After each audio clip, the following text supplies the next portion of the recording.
ওঠার সময় দেখলাম যে কিলোমিটারের সাইনবোর্ডটি ময়লা আবর্জনায় ভরে গেছে। তো আমরা ভাবলাম আজকে বিনোদনের ফাঁকে একটু সমাজ সেবার কাজ করি।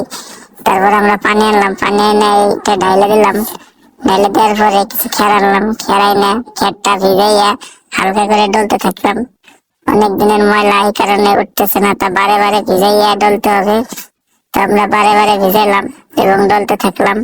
অনেক দিনের ময়লা পড়ে গেছে, তো ময়লাগুলো শক্ত হয়ে গেছে, নরম হবে, ভিজবে এবং আস্তে আস্তে উঠবে। তো ঘষতে থাকলাম এবং ময়লা আস্তে আস্তে উঠতে থাকলো। তো এভাবে আমরা ঘষতে ঘষতে ঘষতে ঘষতে আমরা ময়লাগুলো ওঠানোর চেষ্টা করতেছি এবং ময়লাগুলো আপনারা দেখতে পাচ্ছেন উঠে যাচ্ছে।